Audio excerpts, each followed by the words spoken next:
নিজেরাও হননি, একজন দায়ী তৈরি করেননি, মাস্টার হয়েছেন, ব্যারিস্টার হয়েছেন, নেতা হয়েছেন, রাজনীতি করছেন, বড় ব্যবসায়ী হয়েছেন, সন্তানদেরকে ডাক্তার বানাচ্ছেন, ইঞ্জিনিয়ার বানাচ্ছেন, একজন দায়ী তৈরি করতে পারেননি যে আপনাদের এই বিশাল অঞ্চলের অমুসলিমগুলোকে আল্লাহর দিকে আহ্বান করবে, নির্ভয় আল্লাহর দিকে আহ্বান করবে। আপনারা শেল্টার দিবেন, ওদেরকে পিছন থেকে সাপোর্ট দিবেন, ওদেরকে ছেড়ে দিবেন যে আল্লাহর দিকে ডাকতে থাক। আমরা ভূখণ্ডের জন্য অনেক লড়াইকারী সৈন্য আমরা তৈরি করেছি, স্বাধীনতার জন্য আমরা আমাদের সন্তানদেরকে তৈরি করেছি, অখণ্ডত্বের জন্য তৈরি করেছি, সরকারের বিরোধিতা করার জন্য তৈরি করেছি, আন্দোলন সংগ্রাম করার জন্য তৈরি করেছি, রাজনীতি করার জন্য তৈরি করেছি, সরকার হটাবার জন্য অনেক ছেলেপেলেদেরকে আমরা উৎসর্গ করে দিচ্ছি।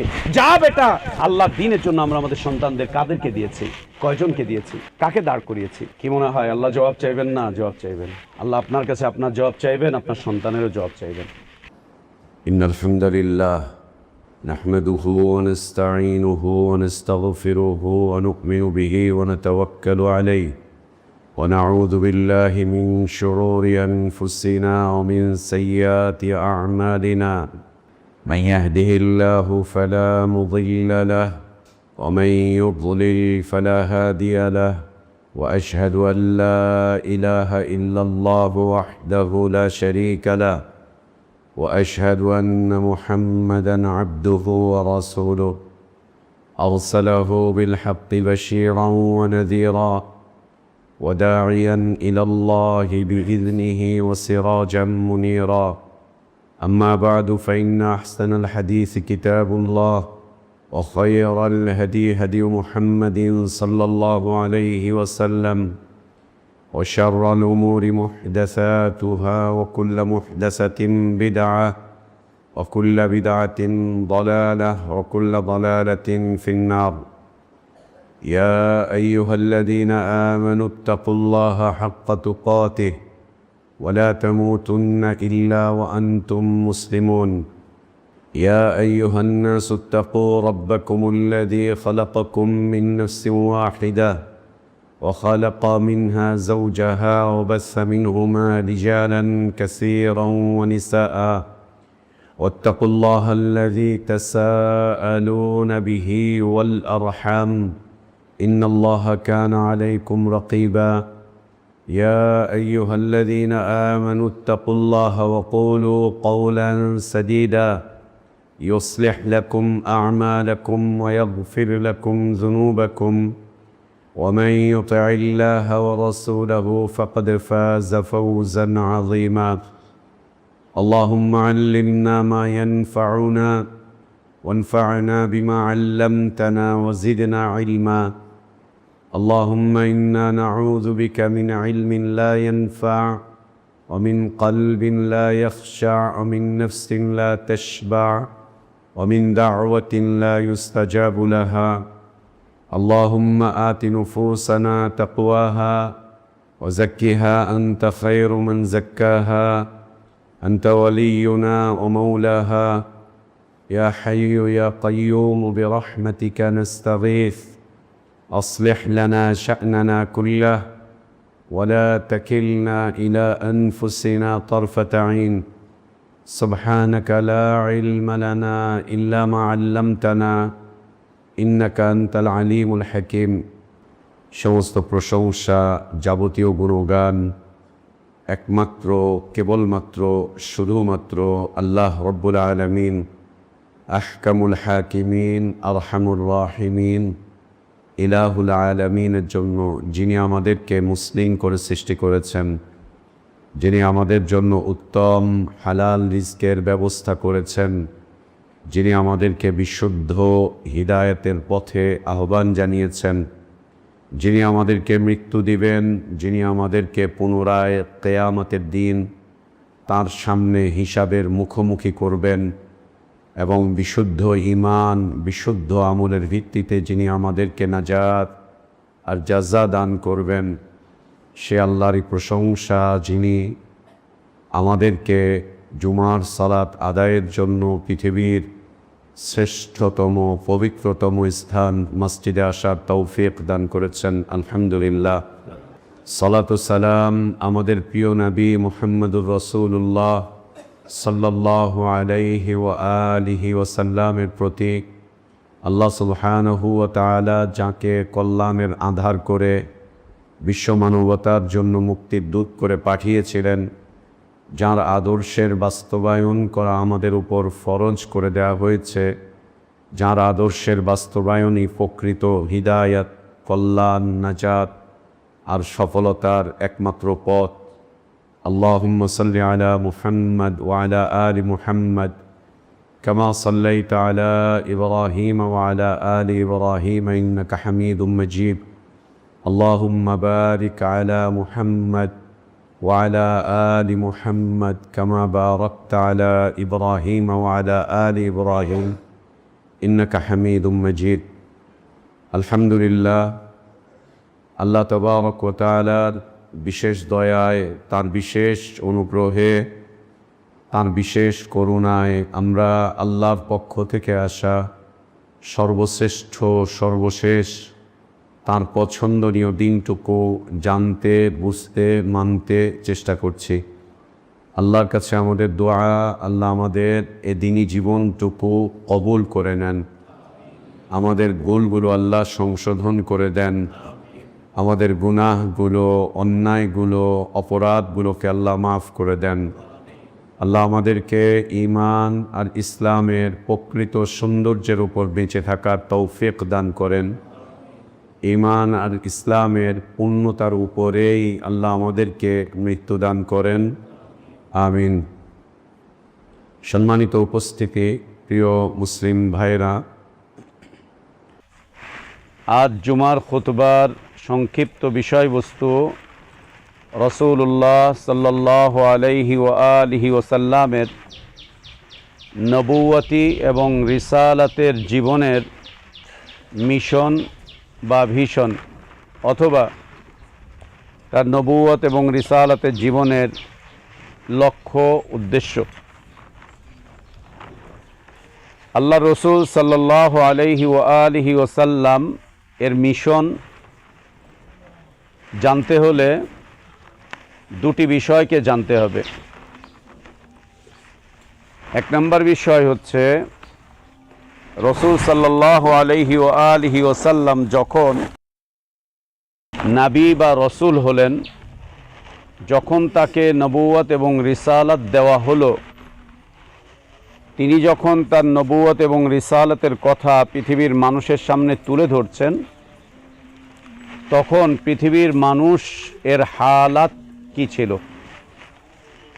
পৃথিবীর মানুষের হালাত কি ছিল? এই হালাত বলে পৃথিবীর মানুষের শারীরিক অবস্থা কেমন ছিল এটা না, অর্থনৈতিক অবস্থা কেমন ছিল এটা না, পৃথিবীর মানুষের বৈবাহিক হালাত কেমন ছিল এটাও না। উদ্দেশ্য হচ্ছে পৃথিবীর মানুষের আকীদা এবং আমল কেমন ছিল,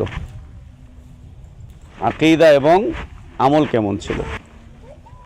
রাসূল সাল্লাল্লাহু আলাইহি ওয়া আলিহি ওয়াসাল্লাম যখন নবুয়ত লাভ করলেন, রিসালাত লাভ করলেন, আল্লাহ তাবারক ওয়া তাআলা যখন তাকে নবী এবং রসুল হিসাবে স্বীকৃতি দিলেন, তখন পৃথিবীর মানুষের আকীদা এবং আমল কেমন ছিল,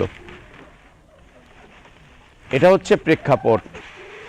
এই বিষয়টা আমরা যতক্ষণ পর্যন্ত না জানব, ততক্ষণ পর্যন্ত আমাদের কাছে নবী সাল্লাল্লাহু আলাইহি ওয়াসাল্লাম থাকবেন একজন নিছক মানুষ মাত্র, নিছক একজন দায়ী, নিছক একজন মুআল্লিম, একজন মুবাল্লিগ, নিছক একজন নবী, একজন রসুল।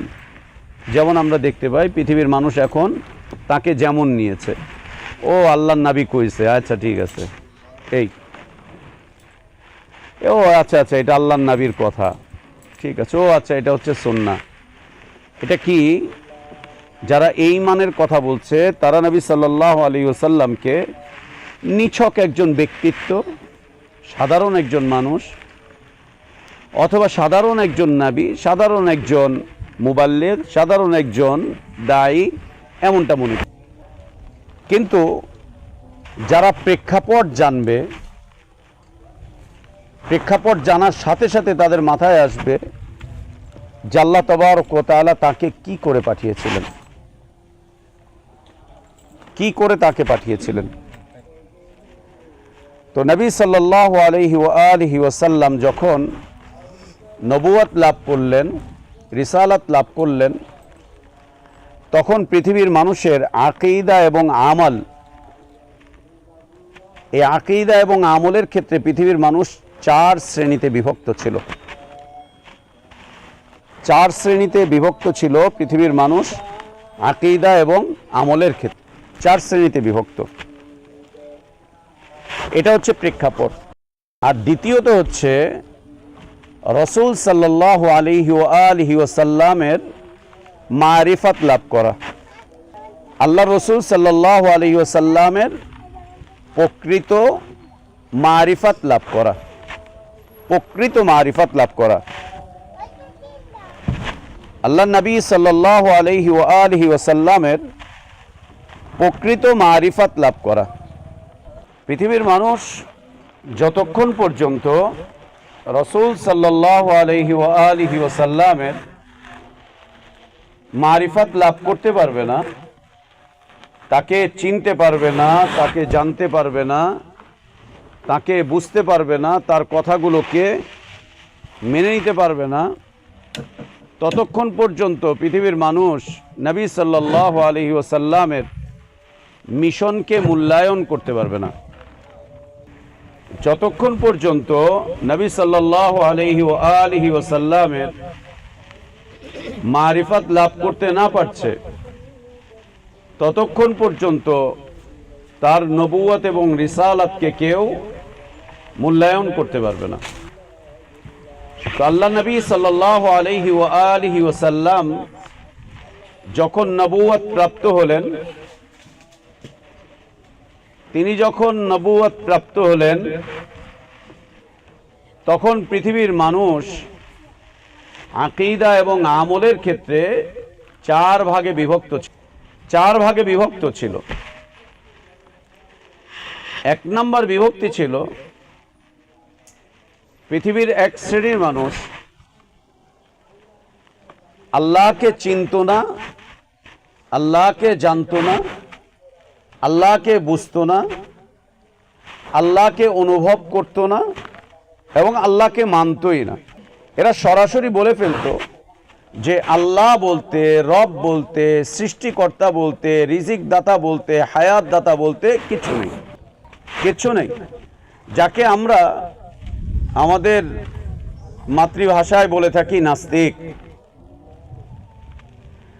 যারা আল্লাহকে চিনত না, আল্লাহকে জানতো না, আল্লাহকে বুঝতো না, আল্লাহকে অনুভব করতো না এবং আল্লাহকে মানতো না, সরাসরি আল্লাহকে যারা অস্বীকার করত। আর আল্লাহকে অস্বীকার করার অর্থ হচ্ছে স্রষ্টাকে অস্বীকার করা, রবকে অস্বীকার করা, রিজিক দাতাকে অস্বীকার করা, সব কিছুকে অস্বীকার করে দেওয়া। এই একটা শ্রেণী পৃথিবীতে ভরে গিয়েছিল। এদেরকে বোঝাবার মতো মানুষ ছিল না যে না, তুমি এমনি এমনি সৃষ্টি হওনি, কেউ একজন তোমাকে সৃষ্টি করেছেন। তুমি মায়ের পেটে এমনি এমনি বেড়ে উঠোনি, কেউ একজন তোমাকে এভাবে করে বাড়িয়ে তুলেছেন। তুমি এভাবে করে তোমার জীবন পরিচালিত হচ্ছে না, কেউ একজন তোমাকে পরিচালনা করছেন, কেউ একজন তোমাকে পরিচালনা করছেন।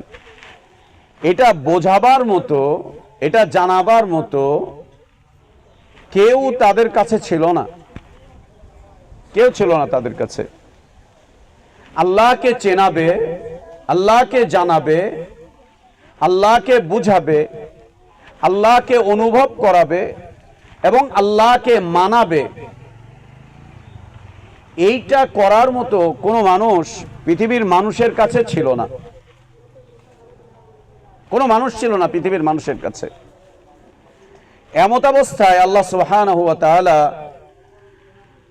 তাকে চেনাবার জন্য, তাকে জানাবার জন্য, তাকে বুঝাবার জন্য, তাকে অনুভব করাবার জন্য এবং পৃথিবীর মানুষকে তাকে মানাবার জন্য দায়ী করে, মুবাল্লিগ করে, নাবী করে, রসুল করে মুহাম্মদুর রাসূলুল্লাহ সাল্লাল্লাহু আলাইহি ওয়াসাল্লামকে পৃথিবীর মানুষের সামনে তুলে ধরলেন। পৃথিবীর মানুষের সামনে তুলে ধরলেন।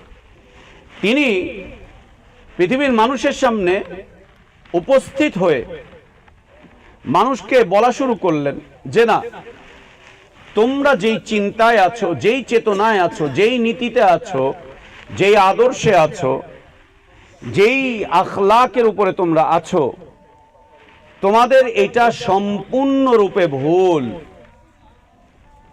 সম্পূর্ণরূপে ভুল, একেবারে ভুল।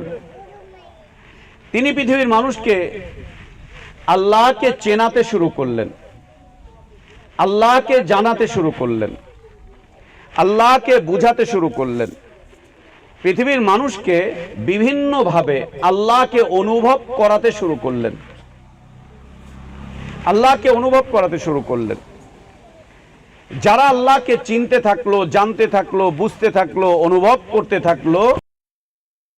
করতে থাকলো, তারা আল্লাহ নবী সাল্লাল্লাহু আলাইহি ওয়া আলিহি ওয়াসাল্লামের আনুগত্য করা শুরু করলো, তার ইতাআত করা শুরু করলো, তার সাথে সাথে আল্লাহকে মেনে চলতে শুরু করলো। এটা একটা শ্রেণী যা আজও পৃথিবীতে আছে, এখনো পৃথিবীতে আছে, আমাদের দেশেই আছে, আমাদের অঞ্চলেই আছে, আমাদের আশেপাশেই আছে এই শ্রেণী। কিন্তু এদেরকে সেভাবে করে বোঝাবার মতো মানুষ আজ আমাদের মাঝে আর বিদ্যমান নেই। এদেরকে বোঝাবার মতো, বরং এরা আমাদেরকে এসে বুঝাচ্ছে যে তোমরা ভুলের উপরে আছো। এরা আমাদেরকে এসে বুঝাচ্ছে তোমরা ভুল পথে পরিচালিত হচ্ছ, তোমাদের এই জীবনটা হচ্ছে যুক্তি বিরোধী, বিজ্ঞান বিরোধী, তোমাদের এই জীবনটা হচ্ছে নিছক, তোমরা একটা ফানুসের পিছনে ছুটছো, একটা অনর্থক কাজ করছো। যদি এরকম কেউ থেকেই থাকে, আল্লাহ বলতে যদি কেউ থেকে থাকে, তাহলে দেখাও, তাহলে দেখাও। যদি আল্লাহ বলতে কেউ থেকে থাকে, তাহলে তাকে আমাদের সামনে আনাও, চলো আমরা তার সাথে কথা বলি। আখিরাত বলতে যদি কিছু থেকে থাকে, তাহলে আমাদেরকে দেখাও। জান্নাত জাহান্নাম বলতে কিছু থেকে থাকে, তাহলে আমাদেরকে দেখাও। পৃথিবীর অতল তলে কি আছে বিজ্ঞান গবেষণা করে বের করছে, চলো বিজ্ঞান দিয়ে জান্নাতকে প্রমাণ করো, বিজ্ঞান দিয়ে জাহান্নামকে প্রমাণ করো, বিজ্ঞান দিয়ে আখিরাতকে প্রমাণ করো, বিজ্ঞান দিয়ে আল্লাহকে প্রমাণ করো। বিজ্ঞান এত কিছু বের করতে পারছে, আর এগুলো বের করতে পারবে না, এটা কোনো কথা? আজ আর তাদেরকে দাওয়াত দেওয়ার মতো, তাদের কাছে এই কথা পৌঁছে দেওয়ার মতো, তাদেরকে আহ্বান করার মতো, তাদেরকে ফিরিয়ে আনার মতো আজ আর আমাদের হাতে সময়ও নেই, আমাদের মাঝে এরকম কেউ নেই। আমরা রাজনীতি নিয়ে ব্যস্ত, আমরা অর্থনীতি নিয়ে ব্যস্ত, আমরা সমাজনীতি নিয়ে ব্যস্ত, আমরা অনেক কিছু নিয়ে ব্যস্ত। কিন্তু আল্লাহ নবী সাল্লাল্লাহু আলাইহি ওয়াসাল্লাম যে কাজটুকু করলেন, এই কাজটুকু করার মতো সময় আমাদের হাতে নেই, এইটা বুঝে নেওয়ার মতো সময় আমাদের হাতে নেই, আমাদের হাতে নেই। নবী সাল্লাল্লাহু আলাইহি ওয়াসাল্লাম এই শ্রেণীটাকে টার্গেট করে ফেললেন, টার্গেট করে এদেরকে বোঝানো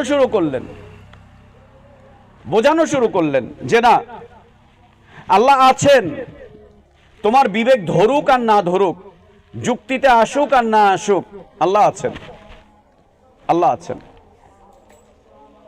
আল্লাহ আছেন।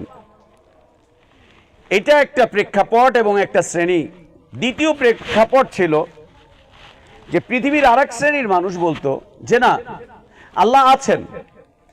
যারা বলে আল্লাহ নেই, এরা ভুলের উপরে আছে, এরা একদম ভুলের উপরে আছে। কে বলছে আল্লাহ নেই? আল্লাহ আছেন, আল্লাহ আছেন। আল্লাহকে স্বীকৃতি দিচ্ছে, আল্লাহকে স্বীকার করছে, স্বীকার করে দ্বিতীয় একটা বিষয়কে অস্বীকার করছে যা আল্লাহর হক। সেটা হচ্ছে আল্লাহ আছেন, কিন্তু আল্লাহ মাবুদ নন, আল্লাহ ইলাহ নন, আল্লাহর কোনো ইবাদত করার কোনো প্রয়োজন নেই। আল্লাহর কোনো ইবাদত করার, আল্লাহর কোনো দাসত্ব করার, আল্লাহর কোনো আনুগত্য করার কোনো প্রয়োজন নেই। আল্লাহ আছেন, এটা সত্য, কিন্তু আল্লাহ মাবুদ নন, আল্লাহ ইলাহ নন। আল্লাহর কাছে দোয়া করার কোনো দরকার নেই, আল্লাহকে, আল্লাহর আনুগত্য করার কোনো প্রয়োজন নেই, আল্লাহর দাসত্ব করার কোনো প্রয়োজন নেই। আল্লাহর উলুহিয়তকে অস্বীকার করে দিচ্ছে, অস্বীকার করে দিত। আল্লাহকে স্বীকার করত যে আল্লাহ আছেন, আল্লাহ সৃষ্টিকর্তা, আল্লাহ রিজিক দাতা, আল্লাহ হায়াত দাতা, আল্লাহ মৌত দাতা, আল্লাহ পরিবর্তনকারী, আল্লাহ পরিচালনাকারী, আল্লাহ এইটা, আল্লাহ এইটা, আল্লাহ এইটা। কিন্তু তারা আল্লাহর ইবাদতকে অস্বীকার করত, একদম সরাসরি অস্বীকার। আল্লাহকে স্বীকার করত, আল্লাহর নিয়ামতকে স্বীকার করত, আল্লাহর দাসত্ব, আল্লাহর আনুগত্য, আল্লাহর ইবাদতকে অস্বীকার করত। আল্লাহর ইবাদতকে অস্বীকার করে, আল্লাহর দাসত্বকে অস্বীকার করে, আল্লাহর দাসত্ব, আল্লাহর আনুগত্য, আল্লাহর ইবাদতটুকু অন্য কাউকে দিয়ে দিত, অন্য কাউকে দিয়ে দিত। কাকে? কেউ মূর্তিকে দিত, কেউ দেবদেবীকে দিত, কেউ চাঁদকে দিত, কেউ সূর্যকে দিত, কেউ গ্রহকে দিত, কেউ নক্ষত্রকে দিত, কেউ আগুনকে দিত, কেউ পাথরকে দিত, কেউ গাছপালাকে দিত, কেউ সাগরকে দিত, কেউ জিন্না মানুষকে দিত, কেউ মুর্দা মানুষকে দিত, কেউ অন্যান্য মাখলুকাত, কুকুর, বিড়াল, শূকর, পেঁচা, গরু, উট, আরো যা আছে, যার যেটাকে মনে চাইতো সে সেইটাকে মাবুদ বানিয়ে নিত। আল্লাহকে স্বীকার করে আল্লাহর উলুহিয়তকে, আল্লাহ তাবারক ওয়া তাআলার উলুহিয়তকে অস্বীকার করত, অস্বীকার করে ইলাহ বানিয়ে নিত আল্লাহর কোনো না কোনো সৃষ্টিকে, আল্লাহর কোনো না কোনো সৃষ্টিকে মাবুদ বানিয়ে নিত, ইলাহ বানিয়ে নিত। চাঁদকে সিজদা করছে, সূর্যকে সিজদা করছে, গ্রহ নক্ষত্রকে সিজদা করছে, তারকাকে সিজদা করছে, গাছকে সিজদা করছে, বিভিন্ন প্রাণীকে সিজদা করছে, যাকে মনে চাচ্ছে তাকে সিজদা করছে। কখনো প্রাণীকে, কখনো নিষ্প্রাণকে, কখনো দৃশ্যমান কোনো বস্তুকে সিজদা করছে, ইবাদত করছে, কখনো অদৃশ্য বিষয়বস্তুগুলোকে, কখনো দৃশ্যমান, কখনো অদৃশ্য বিষয়বস্তুর ইবাদতে লিপ্ত হয়ে যেত আল্লাহর উলুহিয়তকে অস্বীকার করে দিয়ে। আল্লাহ আছেন, কিন্তু আল্লাহর ইবাদত কেন করতে হবে? কি জন্য করতে হবে? আল্লাহর ইবাদতের কি প্রয়োজন? আল্লাহর ইবাদতের কি দরকার? আল্লাহ আছেন, কিন্তু আল্লাহ ইলাহ নন। আল্লাহ আছেন, কিন্তু আল্লাহ মাবুদ নন। আল্লাহ মাবুদ নন। এটা হচ্ছে দ্বিতীয় একটি শ্রেণী। আল্লাহ নবী সাল্লাল্লাহু আলাইহি ওয়াসাল্লাম এই শ্রেণীটাকে টার্গেট করলেন, নিজের মিশনে পরিণত করলেন এই শ্রেণীটাকে, যে না, ও মানুষ, তোমরা যারা আল্লাহকে স্বীকার করছো, আল্লাহকে স্বীকার করছো, তোমরা তারা বুঝে নাও যে আল্লাহই একমাত্র তোমার এবং আমাদের মাবুদ। একমাত্র আমাদের মাবুদ হচ্ছেন আল্লাহ তাবারক ওয়া তাআলা, একমাত্র মাবুদ তিনি একমাত্র মাবুদ, তিনি একমাত্র মাবুদ, তিনি একমাত্র মাবুদ, তিনি ছাড়া আর কোনো মাবুদ নেই। এইটা বুঝাবার জন্য নবী সাল্লাল্লাহু আলাইহি ওয়াসাল্লাম এই শ্রেণীর মানুষকে লক্ষ্য করে, টার্গেট করে, তাদেরকে মাদউ করে, তাদের পিছনে নবী সাল্লাল্লাহু আলাইহি ওয়াসাল্লাম তার দাওয়াতি জীবনটাকে শুরু করলেন। যে না, যিনি তোমার রব তিনি তোমার ইলাহ, যিনি তোমার রিজিক দাতা তিনি তোমার ইলাহ, যিনি তোমার স্রষ্টা তিনি তোমার ইলাহ, যিনি তোমার হায়াতের মালিক তিনি তোমার ইলাহ, যিনি তোমার মৌতের মালিক তিনি তোমার ইলাহ, যিনি তোমার পরিচালনাকারী তিনি তোমার ইলাহ। নবী সাল্লাল্লাহু আলাইহি ওয়াসাল্লাম এই শ্রেণীটাকে টার্গেট করলেন যে একমাত্র ইলাহ হচ্ছেন আল্লাহ তাবারক ওয়া তাআলা। তাকে স্বীকার করবে আর তার উলুহিয়তকে অস্বীকার করবে না, এটা মনুষ্যত্বের মধ্যেই পড়ে না, এটা মনুষ্যত্বের মধ্যেই পড়ে না যে তাকে স্বীকার করবে আর তার উলুহিয়তকে অস্বীকার করবে। তাকে স্বীকার করে তার দাসত্ব, তার আনুগত্য, তার ইবাদতকে অস্বীকার করবে আর তার দাসত্বটাকে তোমরা অন্য কাউকে দিয়ে দিবে, এটা মনুষ্যত্ব হতে পারে না, এটা মনুষ্যত্ব না, এটা মানুষের জীবনের টার্গেট না, এটা মানবতা না।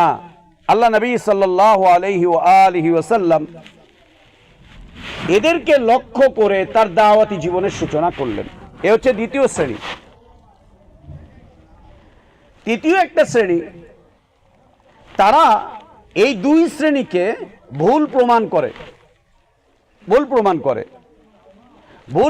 করে তারা বলে যে না, তোমরা ভুলের উপরে আছো। তাদের হালাত ছিল, তারা বলতো আল্লাহ আছেন এবং আল্লাহ মাবুদ, আল্লাহ ইলাহ, আল্লাহ আছেন, আল্লাহকে অস্বীকার করার সুযোগ নেই এবং আল্লাহর উলুহিয়াতকেও অস্বীকার করার কোনো সুযোগ নেই।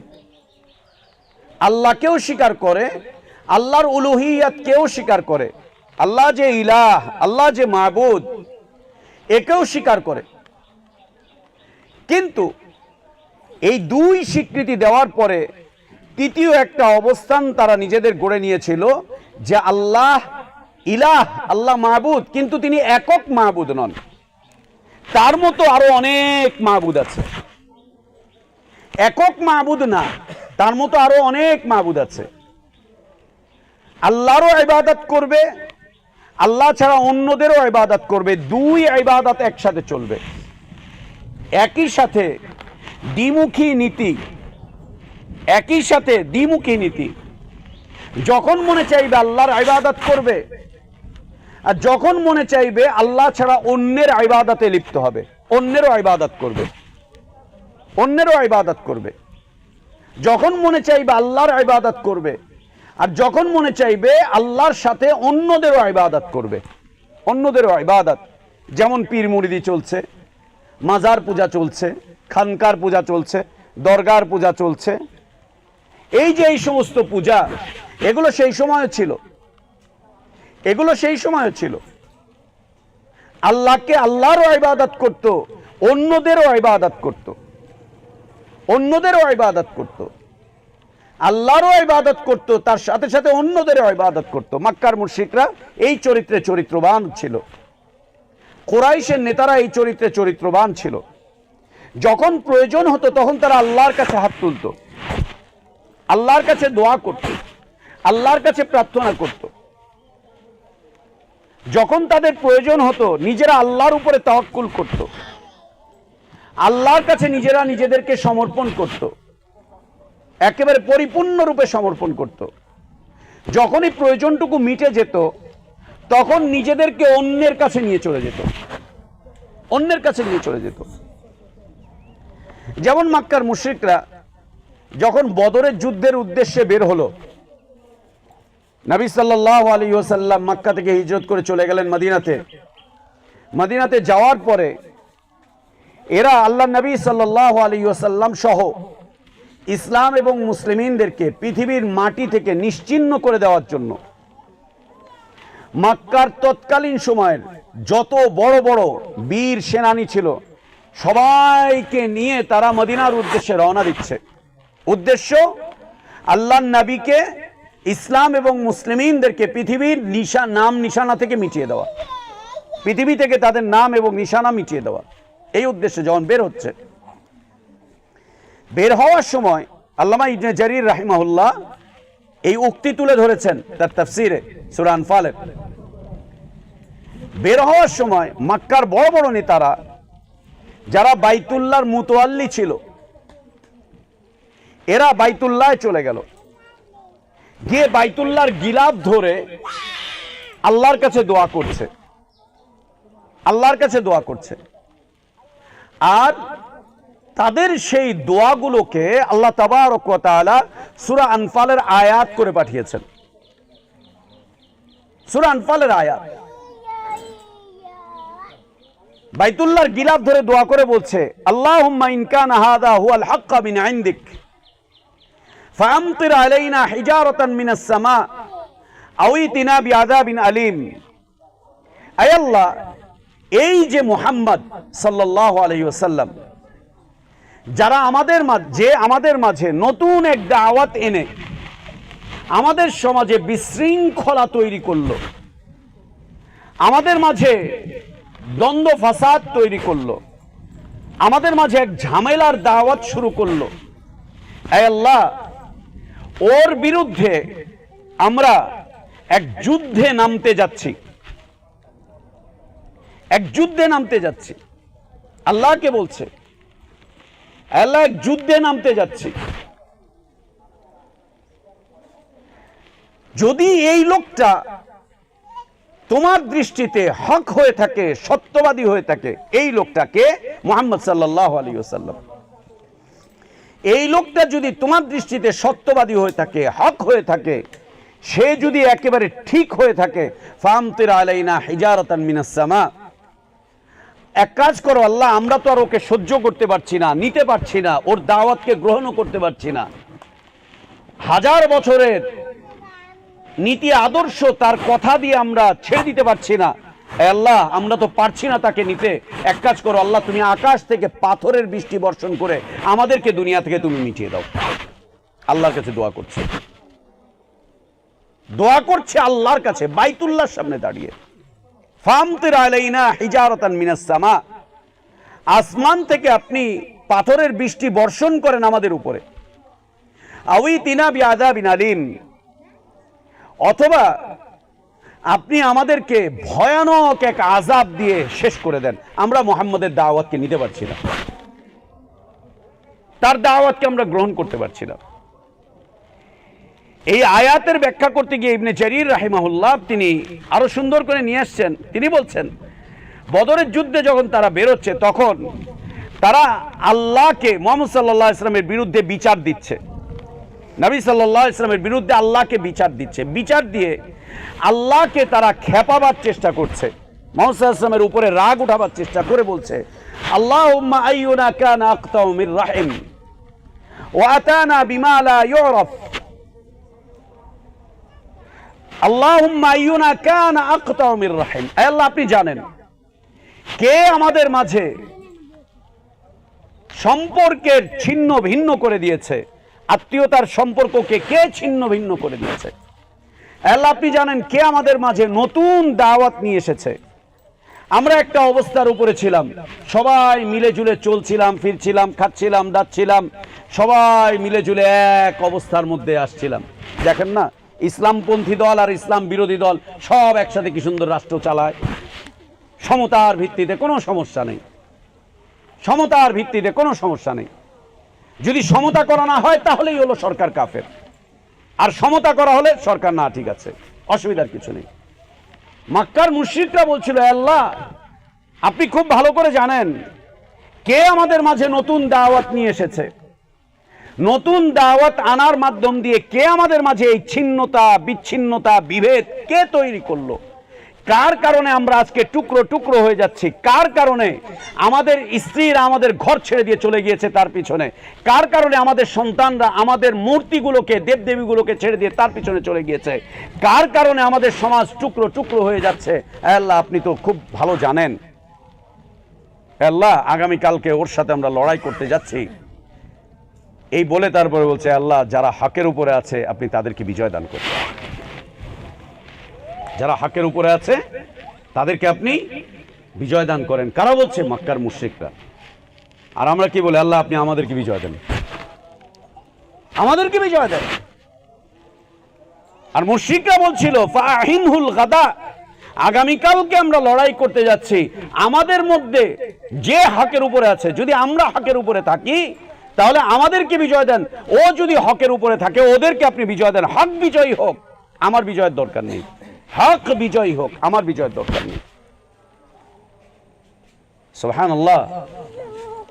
আল্লাহর কাছে দোয়া করে যাচ্ছে।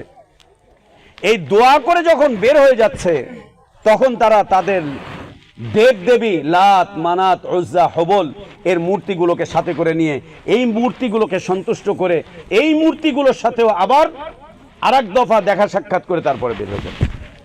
প্রথমে আল্লাহর সাথে, এরপরে দেবদেবীর সাথে, এরপরে মূর্তিদের সাথে, এরপরে মূর্তিদের সাথে। যেমন ইসলামপন্থী দলগুলো, ছেলেপেলেগুলো শহীদ মিনার থেকে ওদের কাজ শুরু করে। খাম্বার সামনে গিয়ে ফুল দিতে এদের কাছে খারাপ লাগে না? আমির সাহেবদের খারাপ লাগে না? বলছে এটা একটা সংস্কৃতি, এটা একটা কালচার, এটা ইসলাম না, এর সাথে ইসলাম মিলাবেন না। তোমার মাথা তোমার বাপের মাথা, ইসলাম না এটা। কে বলেছে ইসলাম না এটা? নতুন ধর্ম চালু করো, নতুন দিন চালু করো। কে বলেছে এটা ইসলাম না? লা হাওলা ওয়ালা কুওয়াতা ইল্লা বিল্লাহ। কি ওরা আল্লাহর কাছে বলল, আল্লাহর কাছে দোয়া করলো। আল্লাহ তাবারক ওয়া তাআলা বলছেন যে একদিকে ওরা নিজেরা আযাব চাইলো আল্লাহর কাছে, আল্লাহ আসমান থেকে পাথরের বৃষ্টি বর্ষণ করেন, অথবা আমাদেরকে আপনি ভয়ানক শাস্তি দিয়ে আমাদেরকে ধ্বংস করে দেন। তৃতীয় দোয়া করছে, হে আল্লাহ, যারা হকের উপরে আছেন তাদেরকে আপনি বিজয় দান করেন, বিজয় দান করেন। তাও একটা দফা রফা হয়ে যাক, একটা কিছু শেষ হয়ে যাক।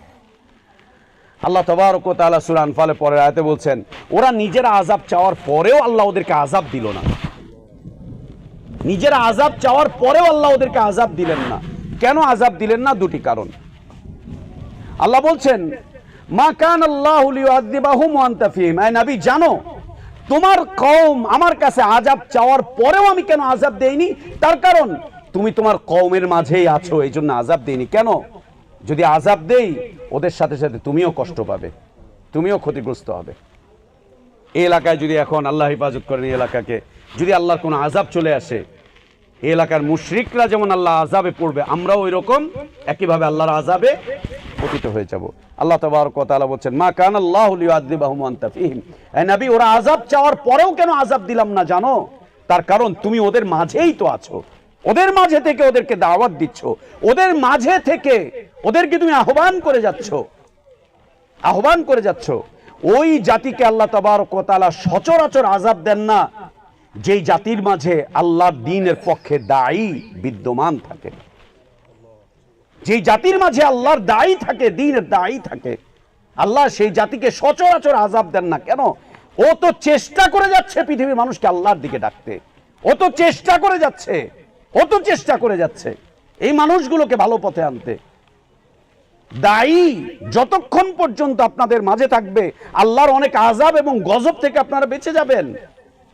তার কারণ এই একজন ব্যক্তি চেষ্টা প্রচেষ্টা চালিয়ে যাচ্ছে। আজ আমাদের ডাক্তার আছে, ইঞ্জিনিয়ার আছে, ব্যারিস্টার আছে, ব্যবসায়ী আছে, রাজনীতিবিদ আছে, দিন কায়েমকারী আছে, হুজুর আছে, বুজুর্গ আছে, পীর সাহেব আছে। আল্লাহর দ্বীনের পথে একজন দায়ী নাই। দেখান আপনাদের এত বিশাল উপজেলা একজন দায়ী দেখান, নেই। আপনারাও তৈরি করেননি আপনাদের কোনো সন্তানদেরকে, আপনারাও তৈরি করেননি। শুধু ঢাকা থেকে আমাদেরকে আসতে হচ্ছে প্রতি সপ্তাহে, একজন দায়ী তৈরি করেননি, নিজেরাও হননি, একজন দায়ী তৈরি করেননি। মাস্টার হয়েছেন, ব্যারিস্টার হয়েছেন, নেতা হয়েছেন, রাজনীতি করছেন, বড় ব্যবসায়ী হয়েছেন, সন্তানদেরকে ডাক্তার বানাচ্ছেন, ইঞ্জিনিয়ার বানাচ্ছেন, একজন দায়ী তৈরি করতে পারেননি যে আপনাদের এই বিশাল অঞ্চলের অমুসলিমগুলোকে আল্লাহর দিকে আহ্বান করবে, নির্ভয় আল্লাহর দিকে আহ্বান করবে। আপনারা শেল্টার দিবেন, ওদেরকে পিছন থেকে সাপোর্ট দিবেন, ওদেরকে ছেড়ে দিবেন যে আল্লাহর দিকে ডাকতে থাক, আমরা আছি। ভূখণ্ডের জন্য অনেক লড়াইকারী সৈন্য আমরা তৈরি করেছি, স্বাধীনতার জন্য আমরা আমাদের সন্তানদেরকে তৈরি করেছি, অখণ্ডত্বের জন্য তৈরি করেছি, সরকারের বিরোধিতা করার জন্য তৈরি করেছি, আন্দোলন সংগ্রাম করার জন্য তৈরি করেছি, রাজনীতি করার জন্য তৈরি করেছি, সরকার হটাবার জন্য অনেক ছেলেমেয়েদেরকে আমরা উৎসর্গ করে দিয়েছি। যা বেটা, আল্লাহর দ্বীনের জন্য আমরা আমাদের সন্তানদের কাদেরকে দিয়েছি? কয়জনকে দিয়েছি? কাকে দাঁড় করিয়েছি? কি মনে হয় আল্লাহ জবাব চাইবেন না? জবাব চাইবেন। আল্লাহ আপনার কাছে আপনার জবাব চাইবেন, আপনার সন্তানেরও জবাব চাইবেন।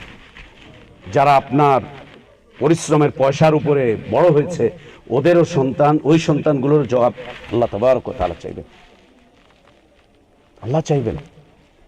একজন দায়ী তৈরি করতে পারেন নাই আপনারা, এতগুলো ভাই মিলে একজন করতে পারেননি, একজন না। একজন আরেকজনের উপরে দোষারোপ করতে পারছি, আমরা বিচ্ছিন্ন হতে পারছি, দূরে সরতে পারছি, নতুন নতুন কিছু তৈরি করতে পারছি। এতদিন একজন দায়ী তৈরি করতে পারেনি, এতজন মানুষ মিলে একজন দায়ী তৈরি করতে পারেনি, এতজন মানুষ। এলাকায় দিনী ভাই কম না, অনেক, একজন দায়ী তৈরি করতে পারিনি। একজন দায়ীকে আমরা এখানে এনে বসিয়ে রাখতে পারিনি, একজন দায়ীকে নিযুক্ত করতে পারিনি, দায়ী নিযুক্ত করতে পারিনি। লা ইলাহা ইল্লাল্লাহ। মক্কার মানুষগুলো এত অপরাধ করছিল, এত অপরাধ করছিল, কত বড় অপরাধ। আজ তো আমাদের মসজিদের ভিতরে কোনো মূর্তি নাই, আল্লাহর পবিত্র ঘর বাইতুল্লাহর ভিতরে 360টা মূর্তি প্রবেশ করিয়ে দিয়েছিল, একের বাইতুল্লাহর ভিতরে। চিন্তা করেন, আর যদি আমাদের এই মসজিদে কেউ এসে একটা মূর্তি রেখে যায়, আমরা জ্বলে উঠবো, ফুঁসে উঠবো, খারাপ লাগবে, নিজেরা নিজেদেরকে খুন করে ফেলতে ইচ্ছে করবে, খুঁজে বের করার চেষ্টা করব কে এই অপকর্মটা করলো, আন্দোলন করব, মিছিল করব, অনেক কিছু করব, যে আমাদের মসজিদের মধ্যে কে করলো এই কাজ। সেখানে আপনি চিন্তা করেন তো, বাইতুল্লাহ, সেই বাইতুল্লাহর ভিতরে একটা দুইটা না 360টা মূর্তি। আর বাইতুল্লাহতে আসার যতগুলো রাস্তা ছিল, মোড় ছিল, প্রত্যেকটা মোড়ে মোড়ে আরো বড় বড় মূর্তি, আরো বড় বড় মূর্তি, প্রত্যেকটা মোড়ে মোড়ে বড় বড় মাবুদ, প্রত্যেকটা মোড়ে মোড়ে মোড়ে মোড়ে দাঁড় করানো, মোড়ে মোড়ে দাঁড় করানো। পোলাপানগুলো আন্দোলন করলো, সংগ্রাম করলো, শেখ মুজিবের মূর্তিগুলোকে ভাঙলো, সালাম, রফিক, জগ্গর, বরকত সব কটার মূর্তিকে দাঁড় করিয়ে রেখে ওইটার নিচে এখন তারানা বাজাচ্ছে, ওইটার নিচে কাওয়ালি গাচ্ছে, ইসলামী সঙ্গীত গাচ্ছে, ওইটার নিচে ইসলামী সঙ্গীত গায়, ওইটার নিচে কবিতার আসর করে। অন্য মূর্তিগুলো সব ঠিক আছে। লা হাওলা ওয়ালা কুওয়াতা ইল্লা বিল্লাহ। আল্লাহ তাবারক ওয়া তাআলা বলেন, ওমা কানা আল্লাহু লিয়ুআযিবাহুম ওয়া আনতা ফীহিম। এই নবী, কেন এরা আযাব চাওয়ার পরেও কেন আযাব দেয়নি? তার কারণ তুমি তাদের মাঝে ছিলা, তুমি থাকার কারণে আমি ওদেরকে শাস্তি দেইনি, আযাব দেইনি। ওরা আযাব চাচ্ছে, এরপরেও আযাব দেননি আল্লাহ তাবারক ওয়া তাআলা। ওয়া আনতা ফীহিম। দ্বিতীয় কারণ আল্লাহ বলছেন, ওমা কানা আল্লাহু মুআযিবাহুম ওয়া হুম ইস্তাগফিরুন। দ্বিতীয় কারণ, নবী সাল্লাল্লাহু আলাইহি ওয়াসাল্লাম তো মক্কা থেকে হিজরত করে মদিনা চলেই গেলেন, এখন তো আর আল্লাহর নবী নাই, এখন তো ওরা আযাব চাচ্ছে, আযাব দিয়ে দেওয়ার কথা। আল্লাহ বলছেন তারপরেও আমি আযাব দেইনি। তার কারণ ওরা দিনের বেলায় সিজদা করছে আল্লাহ ছাড়া অন্যদেরকে, মূর্তি পূজা করছে, রাতের বেলায় রাতের অন্ধকার আল্লাহর কাছে ইস্তেগফার করতো, ক্ষমা চাইতো। ওহুম ইস্তাগফিরুন, আল্লাহ বলছেন ওরা ইস্তেগফার করতো, ওরা মূর্তি পূজাও করতো, আল্লাহর কাছে ইস্তেগফার করতো, ওরা পীর পূজা করতো, আল্লাহর কাছে ইস্তেগফার করতো, ওরা আল্লাহ ছাড়া অন্যের ইবাদত করেও আল্লাহর কাছে ওরা তওবা করতো, ক্ষমা চাইতো, আল্লাহর কাছে ক্ষমার প্রার্থনা করতো। সারাদিন আকাম কুকাম করে রাতের আধারে গিয়ে আল্লাহ বলেছে, আল্লাহ মাফ করে দেন, তা আল্লাহ ছেড়ে দিয়েছেন, যা ক্ষমা করে দিয়েছে। আযাব দিচ্ছেন না, আযাব দিচ্ছেন না। প্রকাশ্যে আল্লাহ দ্রোহিতা করছে, প্রকাশ্যে আল্লাহর বিরুদ্ধাচরণ করছে, দ্বীনের বিরুদ্ধাচরণ করছে, প্রকাশ্যে রাসূল সাল্লাল্লাহু আলাইহি ওয়াসাল্লামের বিরুদ্ধাচরণ করছে, গোপনে গিয়ে আল্লাহর কাছে ক্ষমার প্রার্থনা করছে, আল্লাহ মাফ করে দেন। আল্লাহ আযাব না দিয়ে ছেড়ে রেখে দিয়েছেন। এই দুটি কারণ। সম্মানিত মুসল্লিবৃন্দ, এ ছিল তৃতীয় শ্রেণী। তৃতীয় শ্রেণী খুব জঘন্য শ্রেণী এটা। একই সাথে দ্বিমুখী নীতি, একই সাথে, যেমন আমরা একই সাথে সালাফি এবং খালাফি, আমরা একই সাথে আমরা সালাফি এবং খালাফি, একই সাথে আমরা দুই নীতিতে আছি। একই সাথে আমরা সহিহ আকীদার এবং বাতিল আকীদার, একই সাথে আমরা কবরবিহীন মসজিদেও সালাত আদায় করি, আবার কবরওয়ালা মসজিদেও সালাত আদায় করি, কবরওয়ালা মসজিদেও সালাত আদায় করি, একদম মিম্বারের সামনে কবর, একেবারে মিম্বারের সামনে কবর। এই যে বাজারে ঘুরে আসলাম সকালবেলায়, মিম্বারের সামনে কবর, ওইখানে আমাদের ভাইরা গিয়ে আল্লাহর ইবাদত করছে, সালাত আদায় করছে, আমাদের ভাইরা করছে, সে ভাইরা এখানেও আছে। কেন? কারা ইবাদত করছেন? কবরকে সেজদা করছেন, কবরকে সেজদা করছেন। এটা সালাফি আকীদা। কবরওয়ালা মসজিদে সালাত আদায় করা যায়, এটা সালাফি আকীদা, সালাফি আমল, এটা এটা সহিহ আমল, এটা সহিহ আকীদা, এটা সহিহ আকীদা, সহিহ আমল, এটা যে কবরওয়ালা মসজিদে সালাত আদায় করব। একই সাথে দ্বিমুখী নীতি, একই সাথে দ্বিমুখী নীতি। আল্লাহরও ইবাদত করে, গায়রুল্লাহরও ইবাদত করে, একই সাথে। আল্লাহ নবী সাল্লাল্লাহু আলাইহি ওয়া আলিহি ওয়াসাল্লাম এদেরকে আহ্বান করতে শুরু করলেন। এরা কারা ছিল? আবু জাহেল, উতবা, শাইবা, রবিয়া, মুগীরা। এদের সাথে কে ছিল? হামজা রাদিয়াল্লাহু আনহু। এদের সাথে কে ছিল? ওমর রাদিয়াল্লাহু আনহু। এদের সাথে কে ছিল? উসমান রাদিয়াল্লাহু আনহু। এদের সাথে ছিল, এদের সাথে আরো বড় বড় আবু সুফিয়ান রাদিয়াল্লাহু আনহু, আব্বাস রাদিয়াল্লাহু আনহু, সবাই এই সম্প্রদায়ের ছিল। একই সাথে আল্লাহ এবং গায়রুল্লাহর ইবাদত করেছিলেন এরা, একই সাথে। আল্লাহ নবী সাল্লাল্লাহু আলাইহি ওয়াসাল্লাম এদেরকে দাওয়াত দিলেন। এরা দাওয়াত পাওয়ার সাথে সাথে নবী সাল্লাল্লাহু আলাইহি ওয়াসাল্লামের বিরুদ্ধাচরণ শুরু করে দিল, খুব বিরুদ্ধাচরণ। যত রাস্তা আছে বিরোধিতা করার সকল রাস্তা দিয়ে বিরোধিতা করলো, যত রাস্তা আছে শত্রুতা করার সব রাস্তা দিয়ে শত্রুতা করলো, যত রাস্তা আছে নবী সাল্লাল্লাহু আলাইহি ওয়াসাল্লামকে থামিয়ে দেওয়ার সবগুলো রাস্তাতে ওরা ব্লক দিয়ে দিল। থামিয়ে দাও মুহাম্মদকে, চলতে দেওয়া যাবে না সাল্লাল্লাহু আলাইহি ওয়াসাল্লাম, থামিয়ে দাও, এর অগ্রযাত্রাকে থামাও, এর অগ্রযাত্রাকে বন্ধ করো, বন্ধ করো এর অগ্রযাত্রাকে। কিন্তু আল্লাহ তাবারক ওয়া তাআলা তাকে এগিয়ে নিয়ে গেলেন। এ হচ্ছে তৃতীয়। চতুর্থ সম্প্রদায় ছিল, এরা হচ্ছে আরো ভয়ঙ্কর। এরা আল্লাহকে স্বীকার করত, আল্লাহর উলুহিয়াতকেও স্বীকার করত, যে না আল্লাহ ইলাহ, এবং আল্লাহর সাথে শরীক করাকে তারা অপছন্দ করত, যে না আল্লাহর কোনো শরীক নেই, আল্লাহ আল্লাহই, আল্লাহর ইবাদত আল্লাহ, আল্লাহর কোনো শরীক নেই। এই তিনটা ভালো বৈশিষ্ট্য ছিল। আল্লাহকে স্বীকার করত, আল্লাহর উলুহিয়াতকে স্বীকার করত, আল্লাহর সাথে শিরককে তারা অপছন্দ করত, শিরককে অপছন্দ করত। এই অপছন্দ করে এরপরে তারা দুইটা রাস্তায় ছিল। একটা রাস্তা হচ্ছে যে তারা আল্লাহ এবং বান্দায় দুইয়ের মাঝে একটা ওয়াসিতা, একটা মাধ্যম, একটা ওসিলা তারা নির্ধারণ করে রেখেছিল, ওসিলা নির্ধারণ করে রেখেছিল। আল্লাহর ইবাদত করব, কিন্তু আল্লাহ কই? আল্লাহকে তো দেখতে পাচ্ছি না সরাসরি। তাহলে বলছে আল্লাহর কোন একজন প্রতিনিধির কাছে আল্লাহর ইবাদতটুকু দিয়ে দিব, তিনি আল্লাহর পর্যন্ত এটা নিয়ে পৌঁছে দিয়ে আসবেন। যেমন পীর সাহেবরা, আরে পীর তো আমার উসিলা, জান্নাতের উসিলা, আমার নাজাতের উসিলা, আমার ক্ষমার উসিলা হচ্ছে পীর।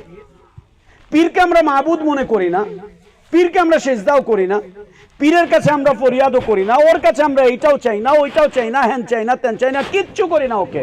ও হচ্ছে আমাদের একজন উসিলা মাত্র। কেমন উসিলা? ব্যারিস্টাররা যেমন জজের পর্যন্ত উসিলা, বিচারপতির পর্যন্ত উসিলা, এমপিরা যেমন প্রধানমন্ত্রীর একজন উসিলা, এলাকার চেয়ারম্যান যেমন এমপির একজন উসিলা, ঠিক তেমনি ভাবে আমাদের এই যে দরগাগুলো, আমাদের এই খানকাগুলো, আমাদের এই দেবদেবীগুলো, আমাদের এই হুজুর বুজুর্গগুলো, এই জিন্দাগুলো, মুর্দাগুলো হচ্ছে একটা একটা ওসিলা মাত্র। আমরা আল্লাহরই ইবাদত করি, কিন্তু ইবাদতটা এখানে দেই, ইনি আল্লাহ পর্যন্ত পৌঁছে দেন, ইনি আল্লাহ পর্যন্ত পৌঁছে দেন। আল্লাহ তাবারক ওয়া তাআলা এদের কথাকে তুলে ধরেছেন সূরা জুমারে। আল্লাহ বলছেন, ওদেরকে যখন জিজ্ঞেস করা হয় যে তোমরা কেন এগুলোর ইবাদত করছো, ওরা জবাব দেয় মা না'বুদুহুম, না আমরা মূর্তির ইবাদত করি না, আমরা খানকা দরকারে ইবাদত করি না, আমরা আল্লাহ ছাড়া আর কারো ইবাদত করি না। তাহলে এই যে আমরা দেখতে পাচ্ছি, বলছে এগুলো কি জানো? ইল্লা লিয়ুকাররিবুনা ইলাল্লাহি যুলফা, আল্লাহ পর্যন্ত পৌঁছাবার এটা একটা মাধ্যম মাত্র, এটা একটা সিঁড়ি, এটা একটা উসিলা, এটা একটা মাধ্যম, এটা একটা ওয়াসিতা মাত্র, আর কিচ্ছু না। আল্লাহ পর্যন্ত এরা আমাদেরকে পৌঁছে দেয়। আমরা আল্লাহরই ইবাদত করি, এদের কাছে এসে করি, এরা এটা আল্লাহর পর্যন্ত নিয়ে যায়। কেউ সরাসরি আল্লাহর ইবাদত করো, বলছে আমাদের মতো নাখান্দা বান্দা, আমাদের মতো পাপি তাপি, আমাদের মতো গুনাহগার, আমাদের মতো কালো মুখ, আমাদের মতো অযোগ্য অথর্ব ব্যক্তিরা এরা আল্লাহকে ডাকবে আর আল্লাহ শুনবে, এটা তো হয় না। আমরা এই পাপিষ্ঠ মুখ দিয়ে আল্লাহর নামটা কেমনে করে নেই? এই পাপিষ্ঠ আত্মা দিয়ে আমরা আল্লাহকে কিভাবে ডাকি? এত গুনাহ করি, এত পাপ করি, আল্লাহ আমাদেরকে এত অপছন্দ করেছেন, আমরা আর আল্লাহ সরাসরি ইবাদত করতে পারবো না। তো আল্লাহর ইবাদত করতে হলে আল্লাহর নৈকট্য প্রাপ্ত বান্দাদের মাধ্যম দিয়ে আল্লাহর ইবাদত করি। তাই আল্লাহর নৈকট্য প্রাপ্ত বান্দাদের মাধ্যম দিয়ে ইবাদত করতে হবে। তাই আমরা এগুলোর কাছে আসি। বিশ্বাস করেন আমরা এগুলোর ইবাদত করি না। চরমনায়, শস্যিনা, উজানি, ফুরফুরা, সবার আকীদা এটাই, সবার আকীদা এটাই। কেন পীরের কাছে যাও? সবার আকীদা এটা। বাইতুল শরফ বলেন, এটাই, এই একই আকীদা। কেন এদেরকে বলছে উসিলা? পীর সাহেব উসিলা, পীর সাহেব উসিলা, পীর সাহেব উসিলা মাত্র, উসিলা মাত্র। আল্লাহ তাবারক ওয়া তাআলা এই প্রেক্ষাপটে, এই চার প্রেক্ষাপট, এই প্রেক্ষাপটে আল্লাহ তাবারক ওয়া তাআলা রাসূলুল্লাহ সাল্লাল্লাহু আলাইহি ওয়াসাল্লামকে পৃথিবীর মানুষের মুখামুখি করলেন। তিনি পৃথিবীর মানুষের মুখামুখি হয়ে মানুষকে দাওয়াত দেওয়া শুরু করলেন। আল্লাহ তাবারক ওয়া তাআলা বলছেন, হুয়াল্লাযী আরসালা রাসূলাহু বিল হুদা ওয়া দীনিল হক লিইয়ুযহিরাহু আলাদ দীনি কুল্লি ওয়ালাউ কারিহাল মুশরিকুন। আল্লাহ বলছেন হুয়াল্লাযী আরসালা রাসূলাহু বিল হুদা ওয়া দীনিল হক, তিনি আল্লাহ যিনি তার রাসূলকে হিদায়াত দিয়ে সত্য দিন দিয়ে প্রেরণ করেছেন। হিদায়াত দিয়ে সত্য দিন দিয়ে তিনি তার রাসূলকে প্রেরণ করেছেন। রাসূল এসে রাসূলের কাজটা কি, মিশনটা কি, ভিশনটা কি, রাসূল এসে কি কাজ করবেন, কি কাজ করেছেন? লিইয়ুযহিরাহু আলা দ্বীনি কুল্লিহি, এই সবগুলোকে আল্লাহ একটা একটা দিন বলেছেন। নাস্তিকতা একটা দিন, ওটা একটা ধর্ম। ও যদিও বলে ওরা কোনো ধর্মের মানুষ না, ওরা ওটাই একটা ধর্ম। নাস্তিকতা এটা একটা ধর্ম, শিরক ওটা একটা ধর্ম, আল্লাহর উলুহিয়তকে অস্বীকার করা ওইটা একটা ধর্ম, এবং ওসিলা ভিত্তিক আল্লাহর ইবাদত করা এইটাই একটা দিন, এটা একটা ধর্ম। আল্লাহ তাবারক ওয়া তাআলা বলছেন এই সমস্ত যত দিন আছে সকল দিনের বিপরীতে আল্লাহর দিনকে প্রতিষ্ঠিত করার জন্য, বিজয় করার জন্য আল্লাহ তাবারক ওয়া তাআলা রাসূলকে সত্য দিন দিয়ে পৃথিবীর মানুষের কাছে পাঠিয়েছেন। বিল হুদা ওয়া দীনিল হক, হিদায়াত দিয়ে এবং সত্য দিন দিয়ে আল্লাহ তাবারক ওয়া তাআলা তার রাসূলকে পাঠিয়েছেন, যাতে করে এই সকল আদিয়ানের উপরে আল্লাহর দ্বীনকে পৃথিবীর মানুষের সামনে তিনি তুলে ধরেন। ওয়ালাউ কারিহাল মুশরিকুন, যদিও বা মুশরিকরা এটাকে খুব অপছন্দ করে, এটাকে খুব অপছন্দ করে। অবিশুদ্ধ আকীদার মানুষগুলো, সই আকীদার লোকগুলো, আশপাশের লোকজন তোমাদেরকে নিয়ে নানান কথা বলে, থেমে যেও না, বসে থেকো না, আল্লাহর দ্বীনকে নিয়ে চিন্তা ভাবনা করো। তুমি কি জানো তুমি কার উম্মত? তুমি কি জানো তোমাকে কে বাছাই করেছেন? তুমি কি জানো তুমি কার দয়ায় পরিপুষ্ট হয়ে এই পৃথিবীতে বিচরণ করছো? তুমি কি জানো তুমি কার বান্দা? তুমি কি জানো তোমার কাছে কোন কিতাব আছে? তুমি কি জানো তুমি কার উম্মত? অতএব নিজেকে তৈরি করো আল্লাহর দ্বীনের জন্য, আল্লাহর দ্বীনকে বিজয় করার জন্য, আল্লাহর দ্বীনটুকু মানুষের কাছে পৌঁছে দেওয়ার জন্য। আল্লাহ আমাদেরকে তৌফিক দান করেন।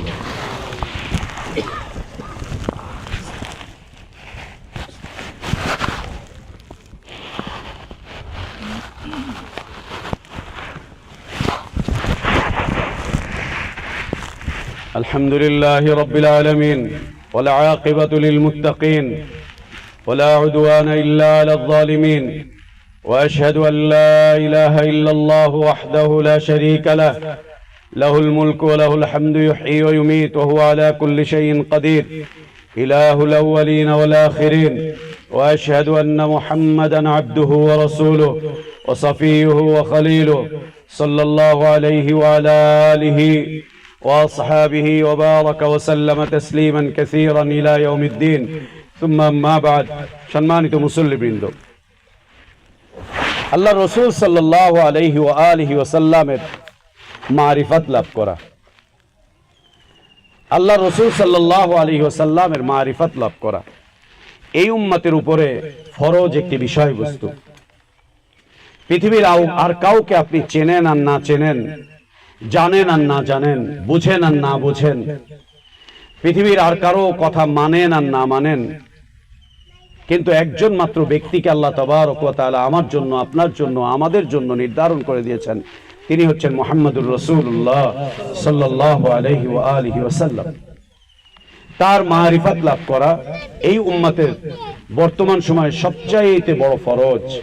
বিশেষ করে আমরা যারা আছি, আমাদের উপরে সবচাইতে বড় ফরজ আল্লাহ নবী সাল্লাল্লাহু আলাইহি ওয়াসাল্লামের মারিফাত লাভ করা, যে তিনি কে ছিলেন, কেন আল্লাহ তাবারক ওয়া তাআলা তাকে পাঠিয়েছিলেন, কি দিয়ে তাকে পাঠিয়েছিলেন, তিনি পৃথিবীতে এসে কি করেছিলেন, তার নবুয়তের দীর্ঘ 23টি বছর তিনি কি করেছিলেন, কি রেখে গিয়েছেন, কি কামনা করেছেন, কি বাসনা রেখেছেন, এই উম্মতের উপরে কি জিম্মাদারি তিনি ছেড়ে গিয়েছেন, এই উম্মতের কাছে তিনি কোন আমানত রেখে গিয়েছেন, এটি জানা অত্যন্ত জরুরি।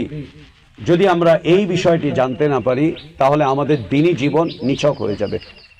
এই যে দ্বীনি জীবন আমরা যাপন করছি এটা একদম নিছক হয়ে যাবে।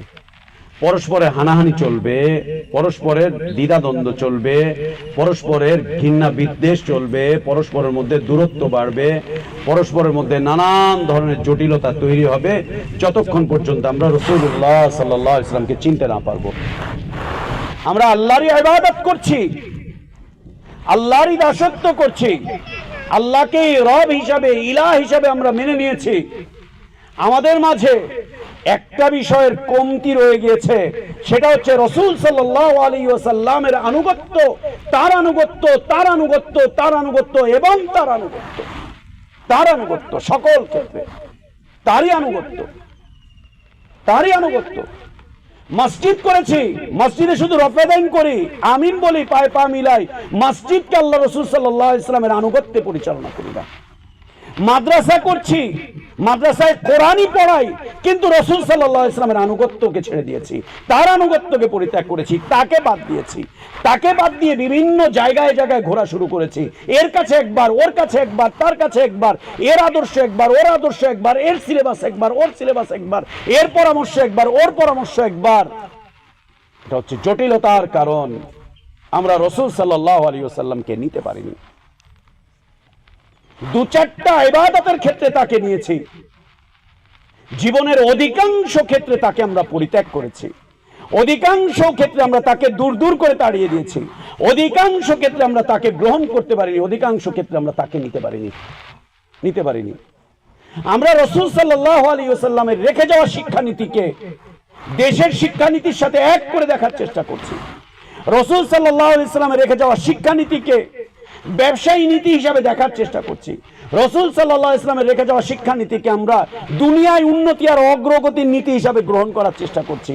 আল্লাহ নবী সাল্লাল্লাহু আলাইহি ওয়াসাল্লামের রেখে যাওয়া শিক্ষানীতিকে আমরা পরিত্যাগ করে ভিন্ন শিক্ষানীতির উপরে নিজেদেরকে পরিচালিত করে ইসলামকে বেগবান করার চেষ্টা করছি। এটা ফানুস, এটা পণ্ডশ্রম, এটা পণ্ডশ্রম, এটা অনর্থক কর্ম।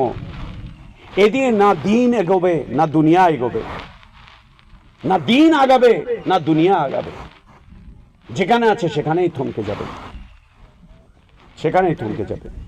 আল্লাহ নবী সাল্লাল্লাহু আলাইহি ওয়াসাল্লামকে তার মারিফাত অর্জন করা, তাকে নিজের জীবনের একমাত্র আদর্শ ব্যক্তিত্বে পরিণত করা, জীবনের সকল ক্ষেত্রে একমাত্র তারই অনুসরণ করা, তারই অনুকরণ করা জরুরি, ওয়াজিব আমাদের উপরে।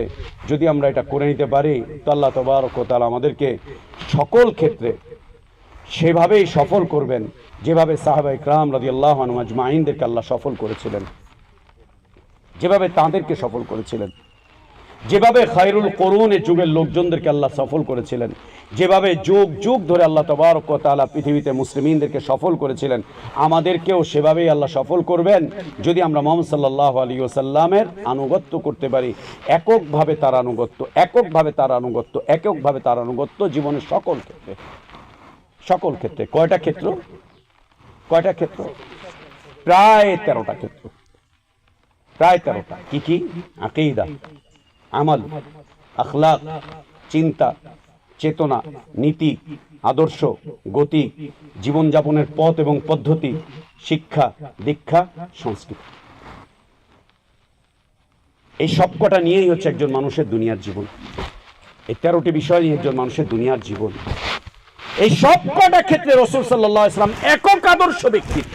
এখানে কোনো নেতা নেই, এখানে কোনো আমির সাহেব নেই, এখানে কোনো পীর বুজুর্গ নেই, এখানে কোনো বাপ নেই, এখানে কোনো দাদা নেই, এখানে কোনো হুজুর নেই, বুজুর্গ নেই, এখানে কোনো ইসলামী আন্দোলন নেই, এখানে কোনো সংগ্রাম নেই, এখানে কোনো স্বাধীনতা নেই, এখানে কোনো অখণ্ডত্ব নেই, এখানে কারো অনুপ্রবেশের কোনো জায়গা নেই। এখানে একক ব্যক্তিত্ব হচ্ছেন মুহাম্মদুর রাসূলুল্লাহ সাল্লাল্লাহু আলাইহি ওয়াসাল্লাম, একক ব্যক্তিত্ব। এখানে কোনো মুফাসসির সাহেব নেই, এখানে কেউ নেই।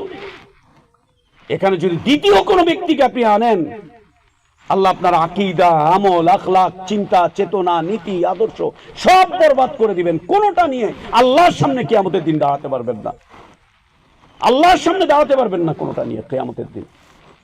এই জায়গাতে অন্য কারো অধিকার নেই, কারো প্রবেশের অধিকার নেই এই জায়গাগুলোতে। আমার আকীদায় আল্লাহ নবী ছাড়া আর কেউ নেই, তার শিখিয়ে যাওয়া আকীদা। আমার আমল, আমার আখলাক, আমার চিন্তা, আমার চেতনা, আমার নীতি, আমার আদর্শ, আমার জীবন যাপনের পথ পদ্ধতি, আমার শিক্ষা, আমার দীক্ষা, আমার সংস্কৃতি, এই সকল ক্ষেত্রে একক ব্যক্তিত্ব হচ্ছেন মুহাম্মদুর রাসূলুল্লাহ সাল্লাল্লাহু আলাইহি ওয়াসাল্লাম। তবেই যদি আমাদের জীবন সফল হয়, তবেই যদি আমরা প্রকৃত মুসলিম হতে পারি, তবেই যদি আমরা প্রকৃত দিনদার হতে পারি, তবেই যদি আমরা দুনিয়া থেকে আখিরাতের জন্য কোনো পাথেয় সংগ্রহ করে আল্লাহর সামনে যেতে পারি। অন্যথায় দুনিয়ার জীবনও বরবাদ, আখিরাতের জীবনও বরবাদ হয়ে যাবে। আল্লাহ আমাদের দিন এবং দুনিয়াকে সহজ করে দেন, সুন্দর করে দেন। রাসূল সাল্লাল্লাহু আলাইহি ওয়াসাল্লামের পরিপূর্ণ আনুগত্য করার তৌফিক দান করেন। اللهم اصلح لنا ديننا الذي هو عصمة أمرنا، واصلح لنا دنيانا التي فيها معاشنا، واصلح لنا آخرتنا التي إليها معادنا، واجعل الحياة زيادة لنا في كل خير، والموت راحة لنا من كل شر. اللهم اقسم لنا من خشيتك ما تحول به بيننا وبين معصيتك، ومن طاعتك ما تبلغنا به جنتك، ومن اليقين ما تهون به علينا مصائب الدنيا. متعنا اللهم بأسماعنا وأبصارنا وقواتنا أبدا ما بقيتنا، واجعله الوارث منا، واجعل ثأرنا على من ظلمنا، وانصرنا على من عادانا. اللهم لا تجعل مصيبتنا في ديننا، اللهم لا تجعل مصيبتنا في ديننا، اللهم لا تجعل مصيبتنا في ديننا، ولا تجعل الدنيا أكبر همنا ولا مبلغ علمنا ولا إلى النار مصيرنا. اللهم لا تسلط علينا بذنوبنا من لا يخافك فينا ولا يرحمنا. اللهم ربنا آتنا في الدنيا حسنة وفي الآخرة حسنة وقنا عذاب النار. اللهم ربنا اغفر لنا ذنوبنا وكفر عنا سيئاتنا وتوفنا مع الأبرار. اللهم ادر علم بركات دان করেন, হায়াতে বারাকাত দান করেন, রিজকে বারাকাত দান করেন, আল আওলাদে বারাকাত দান করেন। আল্লাহ আমাদের অসুস্থদেরকে সুস্থ করে দেন। আল্লাহ আমাদের যাদের রিজিকে কমতি আছে তাদের রিজিকে বারাকাত দান করেন। আমাদের যাদের সন্তান নেই তাদেরকে সন্তান দান করেন। যার যে পেরেশানি আছে, মুসিবত আছে, আল্লাহ দূর করে দেন। আল্লাহ যার যে পেরেশানি এবং মুসিবত আছে দূর করে দেন। আল্লাহ পাহাড় পরিবেষ্টিত, চতুর্দিকে মুশরিকদের থাবা, সেখানে আমরা যাদেরকে তুমি আমাদের যাদেরকে আল্লাহ তুমি আমাদের যাদেরকে তোমার বিশুদ্ধ দ্বীন দিয়ে সম্মানিত করেছো, মর্যাদাবান করেছো, আল্লাহ তুমি আমাদের তাদেরকে তোমার দ্বীনের উপরে অটল অবিচল থাকার তৌফিক দান করো। আল্লাহ তুমি আমাদেরকে তোমার দ্বীনের উপরে অটল অবিচল থাকার তৌফিক দান করো। তোমার দ্বীনের দাওয়াতকে বেগবান করে নিয়ে যেতে পারি সেই তৌফিক দান করো।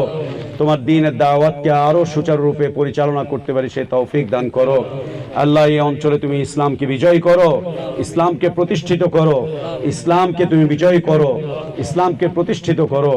আমাদেরকে তোমার দ্বীনের দিকে সুন্দরভাবে ফিরে আসার তৌফিক দান করো। আল্লাহ আমাদের সন্তানদেরকে তুমি দিনদার বানাও, ইমানদার বানাও, পরেজগার বানাও, মুত্তাকি বানাও। আল্লাহ আমাদের সন্তানদেরকে তোমার দ্বীনের জন্য কবুল করে নাও, ওদেরকে তুমি আমাদের জন্য সাদাকা জারিয়া বানিয়ে দাও। আল্লাহ আমাদের মসজিদ এবং মাদ্রাসাগুলোকে তুমি কবুল করো। যারা যেভাবে তোমার দ্বীনের জন্য সহযোগিতা করছে, তোমার দ্বীনের জন্য কাজ করছে, তাদের শ্রমগুলোকে তুমি কবুল করে নাও। আল্লাহুম্মা আমিন ওয়া আখির দাওয়ানা আলহামদুলিল্লাহি রাব্বিল আলামিন। ইবাদাল্লাহ রাহিমাকুমুল্লাহ, ইন্নাল্লাহা ইয়া'মুরুকুম বিল আদলি ওয়াল ইহসান ওয়া ইতা'i যিল কুরবা ওয়া ইয়ানহা আনিল ফাহশাই ওয়াল মুনকারি ওয়াল বাগই يعظكم لعلكم تذكرون فاذكروا الله العظيم الجليل يذكركم واشكروه على نعمه يزدكم ولذكر الله أكبر الله يعلم ما تصنعون.